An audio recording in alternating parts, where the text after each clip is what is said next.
ಜಗತ್ತು ಚೆನ್ನಾಗಿ ನಡೀತಾ ಇದೆ ಅಂದರೆ ಅದಕ್ಕೆ ನೇತೃತ್ವ ಕಾರಣ.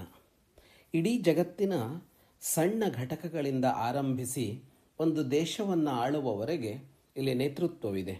ಪುಟ್ಟ ಪುಟ್ಟ ಘಟಕಗಳನ್ನು ಮುಂದುವರಿಸುವ ಯಾರೋ ಇರ್ತಾನೆ, ಮುಂಚೂಣಿಯಲ್ಲಿ ಯಾರೋ ಒಬ್ಬ ಇರ್ತಾನೆ. ಅವನು ಸಮಯ ಕೊಡ್ತಾನೆ, ಯೋಜನೆ ರೂಪಿಸ್ತಾನೆ, ಯೋಚನೆ ಮಾಡ್ತಾನೆ.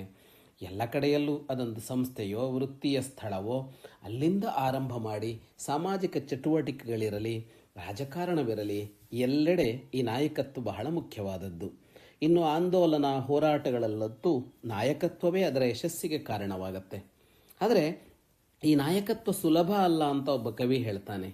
ಅವನು ಹೇಳ್ತಾನೆ, ನ ಗಣಸ್ಯ ಅಗ್ರತೋ ಗಚ್ಚೇತ್. ನೀನು ಸಮೂಹದ ಮುಂಚೂಣಿಯಲ್ಲಿರಬೇಡ. ಯಾಕೆಂದರೆ ಸಿದ್ಧೇ ಕಾರ್ಯೇ ಸಮಂ ಫಲಂ.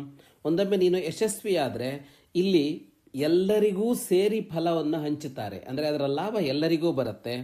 ಏನಾದರೂ ಅದು ಯಶಸ್ವಿ ಆಗಲಿಲ್ಲ, ವಿಫಲ ಆಯಿತು ಅಂತ ಅಂದರೆ ಯಾರು ನೇತೃತ್ವ ವಹಿಸಿದಾನೋ ಅವನನ್ನೇ ಎಲ್ಲರೂ ಬೈತಾರೆ. ಹಾಗಾಗಿ ಗಣನಾಯಕತ್ವ ಅನ್ನೋದು, ಸಮೂಹದ ನೇತೃತ್ವ ಅನ್ನೋದು ಸುಲಭ ಅಲ್ಲ ಅಂತ ಒಬ್ಬ ಕವಿ ಹೇಳ್ತಾನೆ.